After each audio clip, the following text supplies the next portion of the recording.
We set our scene at twilight on a westbound train. From the window, the faint outline of Round Tower can be seen as the train approaches its final destination, a remote island. A passenger who has been lost in reverie for much of the journey tries to strike up a discussion with the person sitting opposite him. This is the true story of their conversation. Let not the eye of a red-haired woman rest upon you. Excuse me? I'm sorry, I couldn't resist. You must hear that all the time. It's just so striking. Your hair, I mean.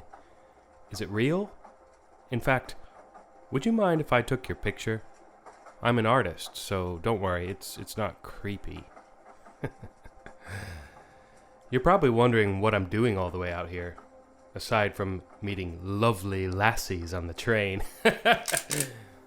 I've come such a long way, but I just have to get to it. The island, I mean.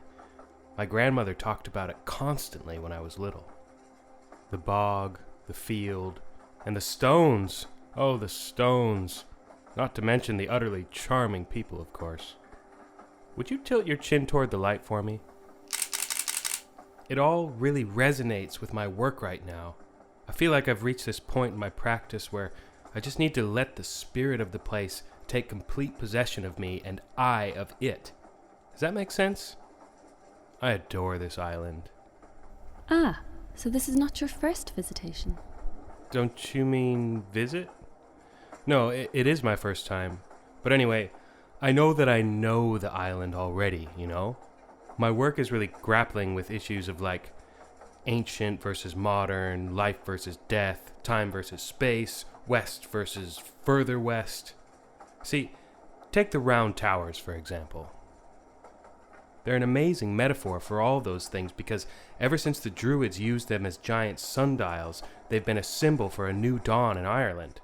They're like the unchanging thing around which everything, even the sun, moves. I honestly think I might be the first person to use the round towers as a medium in all of art history. But how about you? What's your story? What do you do? I'm no artist anyway. I can tell you that. I bet you could be if you wanted to. I know loads of red-haired artists. I'm working on a project of national significance. You asked what I do. I represent the citizens of this great republic. You, as an artist, might be interested to know that I work for the Bureau of Tourism, Culture, Linguistic, Historical, Rural, the Unexplained, Islands and Miscellaneous Affairs. Some call me a humble civil servant, and certainly I believe it's my mission to serve the people. I make it my business to figure out what is in the public's best interests. Who are they? What are their hopes and dreams? What moves them? I have to know your name. Oh, I am glad you asked. I may not be an artist, but I can get creative in naming my projects. This one is called Erase, Expediting Relocation of Ancient Stone Edifices. Hey, did you just say arouse ancient, round objects uncannily standing erect? No. Oh my god, that's amazing because I actually know loads about the history of round towers in Ireland. Did you know that they were first built by a group of phallus-worshipping druid monks who were cast out of the East for being just, like, too intense? So these guys came all the way to Ireland and built round towers across the country in a pattern matching the constellations in the night sky. So magical. But also really smart because it helped to harness the cosmic energy of the stars using the towers like giant stone antennae. The monks could transmit radio signals from one tower to the next to warn each other of potential attacks by the native peasantry, who also found them really intense. Those guys died off eventually or whatever, but the towers remained in use for hundreds of years and were later widely used for hiding from the Protestants. Your project sounds really interesting, though. It is all of our project. But thank you. Yes, it was my idea. You've accidentally hit on my expert subject, actually. Not unlike yourself, I too am captivated by the round tower we are rapidly approaching. However, we at the Bureau see it as somewhat unmoored in its current location, or to use an official term, out of context.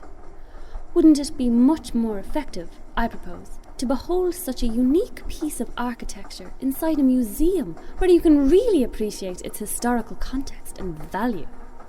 You see, back in Dublin, we don't have many good examples of monuments like these left. What we do have is a higher population and many more visitors to appreciate such things. And now, I know what you're going to say. Once it is moved, it will be changed utterly.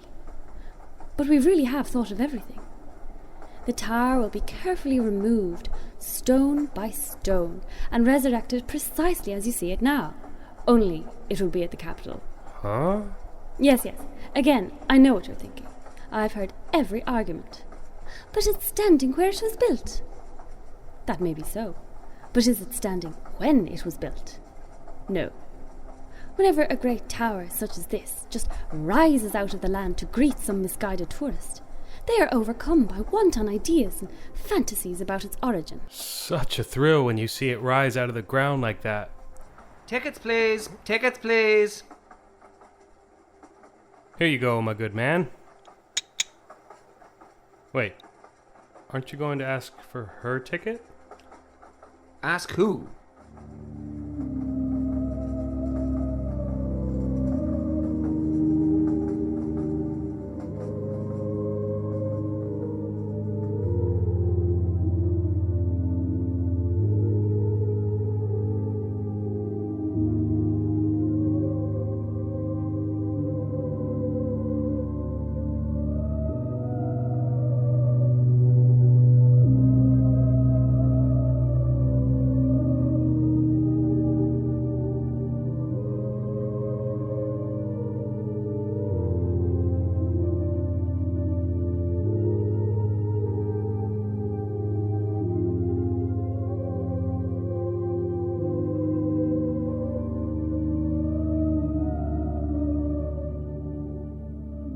The artist stepped out onto the platform, took a deep breath, and looked around at the well-kept old station with its hanging flower baskets and green wrought-iron gates.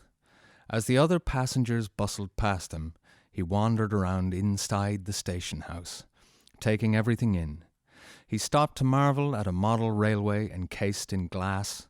It depicted in astonishing detail the train he'd just departed, the station and the rest of the island, including a replica of the round tower standing tall and proud in the luminous felt grass. The artist stood up straight, and with a triumphant flourish pulled out his return ticket and held it aloft. He furiously tore it into tiny pieces, scattering confetti on the glass cabinet and tiled floor, and looked furtively about him. Disappointingly, he was nearly alone. The other passengers had long since absconded. However, he caught the eye of the ticket booth clerk, who gave him what he perceived to be a nod and a wink. He bounded out of the station, feeling exhilarated. It was dusk in the deserted village, and he spotted a notice fixed to a single street lamp. It read, "Public meeting, 4 p.m., Community Hall, brings seaweed." He took out his phone and tapped the map icon.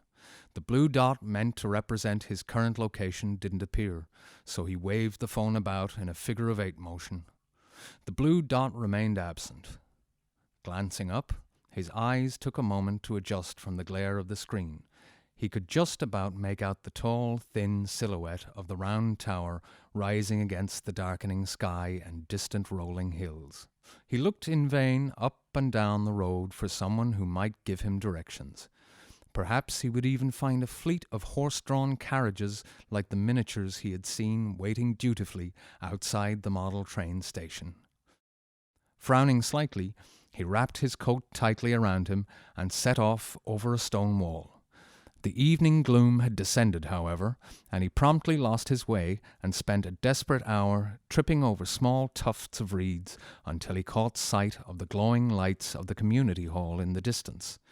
He thought to himself that he was already deeply moved by the harshness of life on this island.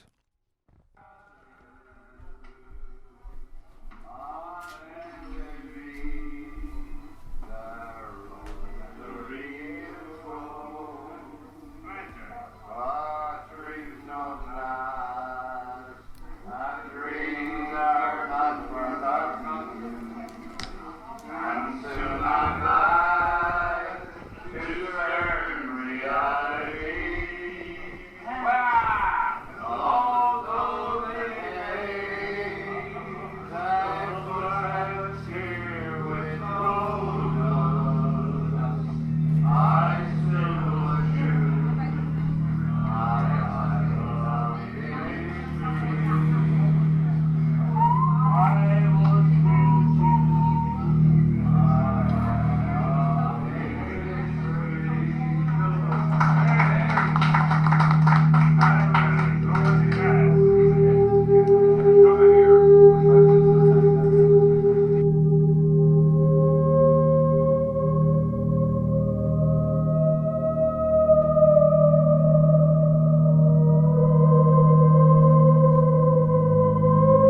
light-headed from his exertion, and not having had any dinner, the artist stumbled in late to a packed-out community hall and took one of the few empty seats toward the back.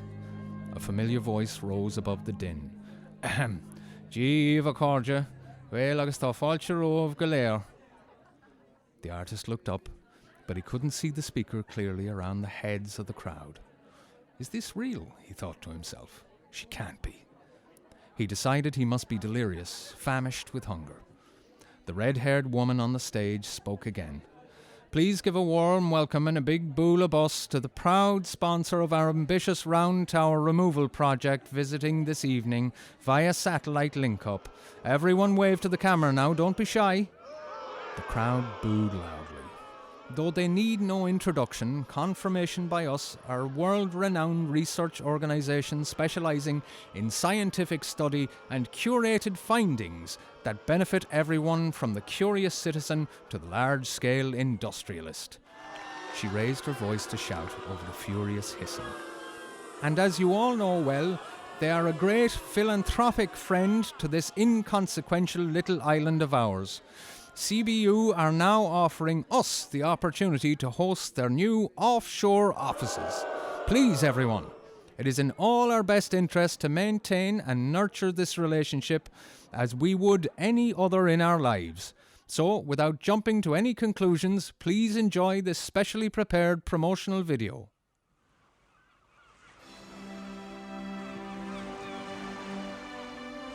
Here at Confirmation by Us, we translate your dreams to transform your reality.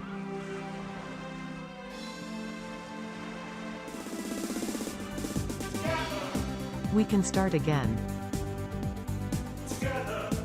Just say when. We find a way. Live this brand new day. Information for you. Confirmation by Us.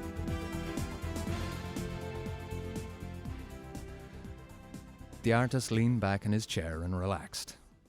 The flashy sequence reminded him of his own irony-heavy video works, although this one might be a bit more on the nose, he thought to himself. Regardless, he thoroughly enjoyed the dazzling visual effects and chuckled privately at the furious reaction of the audience. The projection beamed over his head, periodically interrupted as projectiles splattered the stage and screen with seaweed. Despite the kerfuffle, the artist found himself dozing off several times during the screen.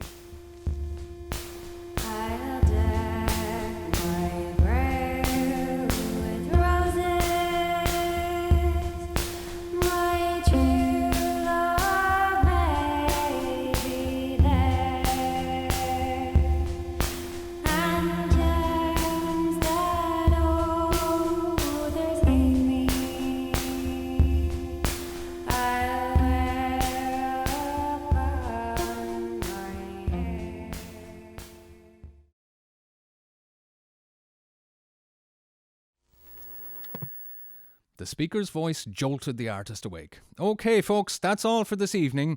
Slán agus beannacht. As the crowd poured out onto the narrow road, the artist noticed a person standing alone, wearing a rubble-encrusted Aran jumper and thick glasses. Thinking he may have found a kindred spirit, he tried to engage them in conversation. Whoa, that's some crazy stuff, right? The other person narrowed their eyes at him and said, I know you're a plant. You would not even attempt to cover your accent. Away with you. Crestfallen, the artist backed away and began the long and arduous walk home. Eyes glued to his phone screen, he was too busy composing an email to notice that he was once again utterly lost. The message read, Dear Confirmation by Us, I am an artist with a strong research-based practice. My grandparents were born on this island. I would like you to find out everything there is to know about them. My name is Slán agus beannacht. The following day, memories of the previous night's unpleasant encounter had dimmed, and the artist felt a renewed enthusiasm for his new life on the island. He promptly got to work, researching how to build a traditional boat just like the ones he'd seen in so many landscape paintings. He gazed blankly at the WikiHow page, wondering if gaffer tape could possibly be a good substitute for animal skin, when his thoughts were interrupted by an email notification. He opened up a response from Confirmation by Us, looking for his credit card details, and inquiring as to whether or not he had a particular angle in mind for the research material. Who would he like his grandparents to have been? Sitting at his laptop in the sparse kitchen, he sent on his details and replied that he only wanted to know the truth. Within minutes, he received a large zip folder. While the files were being extracted, he microwave-baked himself a large jacket potato and topped it with coleslaw and beans before sitting back to the computer. He spent the next few hours clicking through a folder maze containing hundreds of obliquely titled photographs and documents. As a self-professed visual thinker, he decided he'd prefer to focus more on images than the many long legal documents that had been included. Scrolling through a sea of thumbnails, he started to notice a similar scene recur again and again, a blurry sepia-toned photograph of a well-dressed group of people breaking ground on a new railway line, ever expanding into the background, with details and faces changing only slightly through the years. He furrowed his brow and squinted into each distressed picture. He saw figure after figure gleefully holding a shovel, each with a face that bore a strong resemblance to his own. Reeling, he slammed the laptop shut and stared into the distance, absent-mindedly pushing cold beans around his plate.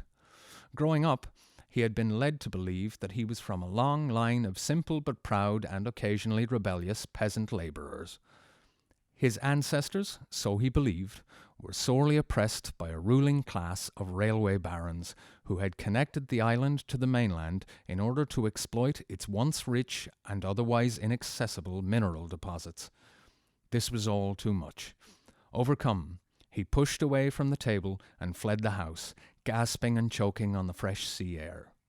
In the garden, he stumbled into an easel that held a painting of the cottage, which he had been working on plein air. He grabbed the still wet canvas and unsuccessfully tried to rip it apart until he was completely covered in oil paint. Still holding the twisted painting, he raced down the lane to the stony beach.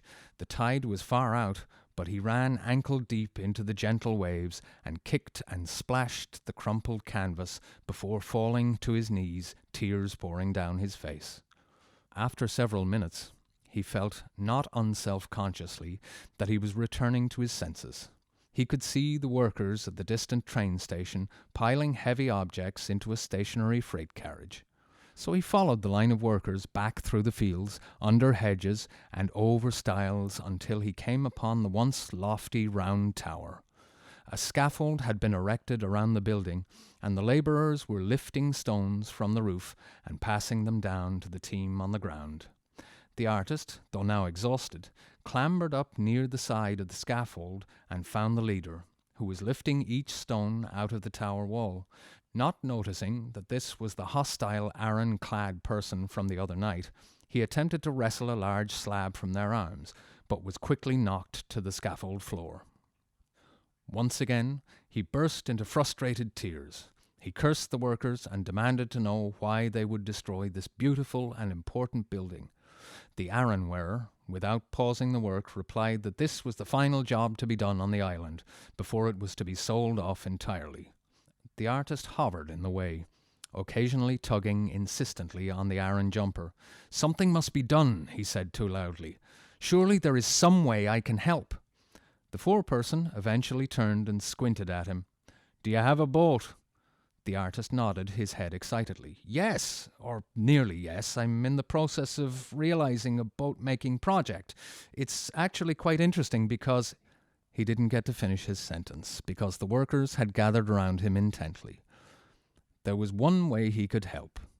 All day long, they had filled the freight cars full of stones, each one carefully numbered, to facilitate the proper reconstruction of the tower at a later date. The following morning, they were to be shipped off to the city. However, the train was completely unattended overnight, they said, and nobody would notice if he was to creep along and remove a few stones. He could fill his boat up and row them back around to the site of the tower at the far side of the island. Then it would be easy for him to put them back in place, seeing as how they were already conveniently numbered. The workers would return later that morning and carry on as normal, saying nothing, of course. And then he could come back and do it again that night, and every night after. That would be a very handy job altogether, they said. Might keep them in work for a little while longer, forever even. The artist was profoundly touched by the simple beauty of this idea. This was to be his life's work. Through his physical labour, the tower would be kept in perpetual motion. He pictured the stones unfurling, spinning in a great circle, and coagulating again as the tall, elegant, round tower that pinned the island and all its history in place. It's perfect, he sighed dreamily.